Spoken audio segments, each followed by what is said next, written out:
नमस्कार, स्वागत है आप सभी का। दूरदर्शन समाचार आप देख रहे हैं और सांकेतिक भाषा के इस खास बुलेटिन को लेकर हाजिर हूं मैं कृतिका और मेरे साथ है मेरी सहयोगी दीपाली, जो खबरों को सांकेतिक भाषा के जरिए आप सभी तक पहुंचाएंगी।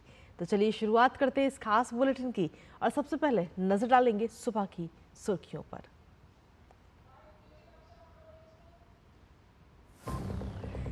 प्रधानमंत्री आज नई दिल्ली में कृषि अर्थशास्त्रियों के 32वें अंतर्राष्ट्रीय सम्मेलन का करेंगे उद्घाटन। सम्मेलन में लगभग 75 देशों के प्रतिनिधि होंगे शामिल।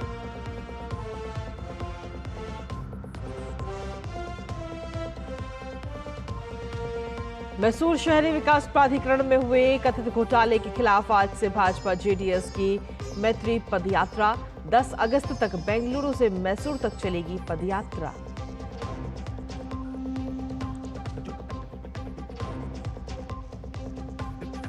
केरल में भूस्खलन प्रभावित वायनाड में मृतकों की संख्या बढ़कर हुई 210। सेना के नेतृत्व में राहत एवं बचाव अभियान युद्ध स्तर पर जारी।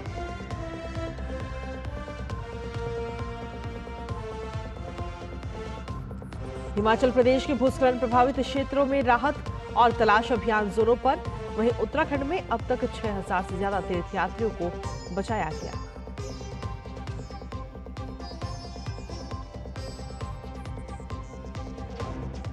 मानसूनी बारिश से देश के कई हिस्सों में हाल बेहाल। मौसम विभाग ने आज के लिए मध्य प्रदेश, मध्य महाराष्ट्र, गुजरात, कोंकण और गोवा में तेज बारिश का रेड अलर्ट किया जारी।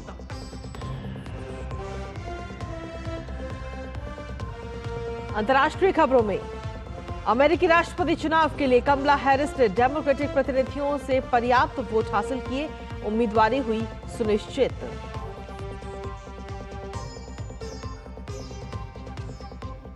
खेल की खबरों में पेरिस ओलंपिक में 2 पदक जीत चुकी मनु भाकर की नजर पदक की हैट्रिक पर। आज 25 मीटर एयर पिस्टल का फाइनल खेलने उतरेंगी मनु। वहीं तीरंदाजी में दीपिका कुमारी और भजन कौर खेलेंगी प्री क्वार्टर फाइनल मुकाबला।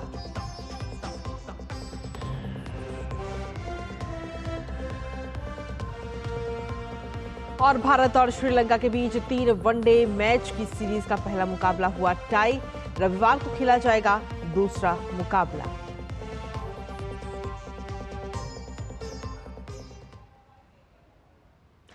और चलिए अब सुर्खियों के बाद खबरों में विस्तार से बात करेंगे। प्रधानमंत्री नरेंद्र मोदी आज सुबह नई दिल्ली में राष्ट्रीय कृषि विज्ञान केंद्र में कृषि अर्थशास्त्रियों के 32वें अंतर्राष्ट्रीय सम्मेलन का उद्घाटन करेंगे। अंतर्राष्ट्रीय कृषि अर्थशास्त्री संघ की ओर से आयोजित ये त्रिवार्षिक सम्मेलन देश में 65 साल बाद हो रहा है। कल से शुरू हो चुका ये सम्मेलन आगामी 7 अगस्त तक चलेगा। इस साल सम्मेलन का विषय टिकाऊ कृषि खाद्य प्रणालियों के लिए परिवर्तन है। इस सम्मेलन में लगभग 75 देशों के लगभग 1000 प्रतिनिधि भाग लेंगे। सम्मेलन का उद्देश्य जलवायु परिवर्तन, प्राकृतिक संसाधनों का क्षरण, बढ़ती उत्पादन लागत और संघर्ष जैसी वैश्विक चुनौतियों को देखते हुए टिकाऊ कृषि की तत्काल आवश्यकता से निपटना है।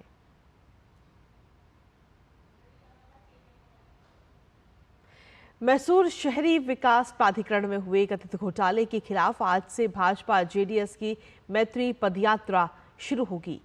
10 अगस्त तक बेंगलुरु से मैसूर तक निकाली जाने वाली इस पदयात्रा का उद्देश्य कर्नाटक के मुख्यमंत्री पर लगे भ्रष्टाचार के आरोपों को लेकर जनता को जागरूक करना है। पदयात्रा बीवाई विजेंद्र और केंद्रीय मंत्री एचडी कुमारस्वामी की अगुवाई में होगी। पदयात्रा में मैसूर में कथित भूमि आवंटन घोटाले की सीबीआई जांच कराने की मांग करते हुए मुख्यमंत्री सिद्धारमैया के इस्तीफे की मांग की जाएगी। जानकारी के मुताबिक पदयात्रा में प्रतिदिन 5 से 6 हजार लोग शामिल होंगे। और आगे बढ़ते हुए बात अब केरल की करते हैं, जहां केरल के वायनाड में मंगलवार तड़के आए विनाशकारी भूस्खलन के बाद राहत और बचाव कार्य युद्ध स्तर पर जारी है। प्राकृतिक आपदा के 4 दिन बाद भी बचाव दल ने उम्मीदें नहीं छोड़ी हैं और जीवित लोगों का पता लगाने के लिए ड्रोन चित्रों और सेलफोन से जीपीएस का उपयोग किया जा रहा है। इस हादसे में मरने वालों की संख्या बढ़कर 210 हो चुकी है। कलपेट्टा के सार्वजनिक शमशान में कल 3 अज्ञात शवों का भी अंतिम संस्कार किया गया। जिले में 91 राहत शिविरों में करीब 10,000 लोगों को रखा हुआ है। बचाव अभियान को गति देने के लिए हेलीकॉप्टर की मदद ली जा रही है और राहत कर्मियों को लगाया गया है। वहीं इसके अलावा विशेष सेंसर और रडार की मदद भी इस वक्त वहां पर ली जा रही है। अब बात हिमाचल प्रदेश की, जहां पिछले 2 दिन के दौरान अत्यधिक वर्षा और बादल फटने की घटनाओं के कारण लापता हुए लोगों की तलाश के लिए राहत और बचाव अभियान युद्ध स्तर पर जारी है। प्रदेश के मंडी, कुल्लू और शिमला जिले में बादल फटने की घटनाओं में 50 से ज्यादा लोग लापता हैं। इनकी तलाश के लिए बचाव अभियान जोरों पर है। वहीं एनडीआरएफ, एसडीआरएफ, सेना, वायुसेना और जिला प्रशासन की टीमें बचाव अभियान में जुटी हुई हैं। मंडी जिले के रामवन में कल 2 बच्चों के शव बरामद किए गए और इन घटनाओं में अब तक कुल 7 लोगों की मृत्यु हो चुकी है। प्रदेश में आई इस आपदा से 75 घरों को भी नुकसान पहुंचा है। इसी बीच मुख्यमंत्री सुखविंदर सिंह शिमला के रामपुर के समीप आपदा प्रभावित क्षेत्र समेत में पहुंचे और प्रभावित इलाके का जायजा लिया। मुख्यमंत्री ने प्रभावितों को हर संभव सहायता देने का भी आश्वासन किया है। मौसम विभाग ने आज मध्य प्रदेश, मध्य महाराष्ट्र, गुजरात, कोंकण और गोवा में तेज बारिश का रेड अलर्ट जारी किया है। छत्तीसगढ़, पूर्वी राजस्थान, उत्तराखंड, तटीय कर्नाटक, पश्चिम बंगाल के तराई हिमालय क्षेत्र, सिक्किम, अरुणाचल प्रदेश, असम, मेघालय, नागालैंड, मणिपुर, मिजोरम, त्रिपुरा और बिहार में भारी बारिश का ऑरेंज अलर्ट जारी किया गया। मौसम विभाग ने कहा है कि पश्चिम बंगाल के गांगेय क्षेत्र और उससे सटे झारखंड में निम्न दबाव क्षेत्र बना हुआ है। और अब बात करते हैं अंतर्राष्ट्रीय खबर की, जहां भारतीय मूल के अमेरिकी उपराष्ट्रपति कमला हैरिस को सत्तारूढ़ डेमोक्रेटिक पार्टी की ओर से आगामी राष्ट्रपति चुनाव के लिए आधिकारिक उम्मीदवार घोषित कर दिया गया है। वर्चुअल रोल कॉल में डेमोक्रेटिक प्रतिनिधियों से पर्याप्त वोट हासिल करने के बाद उनकी उम्मीदवारी की घोषणा की गई। अब उनका मुकाबला रिपब्लिकन पार्टी से राष्ट्रपति पद के उम्मीदवार डोनाल्ड ट्रंप से होगा। ऑनलाइन वोटिंग प्रक्रिया सोमवार तक जारी रहेगी, लेकिन हैरिस के कैंपेन ने प्रतिनिधियों के बहुमत वोटों की सीमा को पार कर लिया। कमला हैरिस अमेरिका के इतिहास में किसी प्रमुख पार्टी के टिकट पर राष्ट्रपति पद के लिए पहली श्वेत महिला उम्मीदवार होंगी। उम्मीदवारी के लिए पर्याप्त वोट हासिल करने के बाद कमला हैरिस ने सोशल मीडिया प्लेटफॉर्म एक्स पर एक ट्वीट भी किया, जिसमें उन्होंने लिखा कि मुझे संयुक्त राज्य अमेरिका के राष्ट्रपति पद के लिए डेमोक्रेटिक उम्मीदवार बनने पर गर्व है। मैं अगले सप्ताह आधिकारिक तौर पर नामांकन स्वीकार करूंगी। यह अभियान लोगों को देश के प्रति प्रेम से प्रेरित होकर एकजुट होने और अपनी सर्वश्रेष्ठता।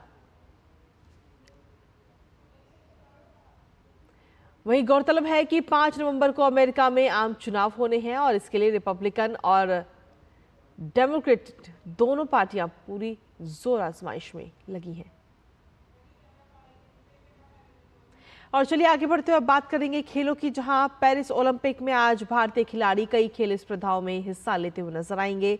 भारत के लिए दिन की शुरुआत पदक से हो सकती है। दोपहर 1 बजे मनु भाकर महिला निशानेबाजी की 25 मीटर पिस्टल इवेंट के फाइनल में हिस्सा लेंगी।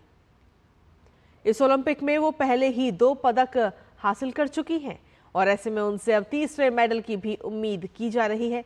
अगर वो पदक जीतने में सफल रहती हैं तो ओलंपिक इतिहास में 3 पदक जीतने वाली पहली भारतीय बन जाएंगी। मनु भाकर से पहले पुरुष निशानेबाजी में स्कीट इवेंट में भारत के अनंतजीत सिंह नरूका हिस्सा लेंगे।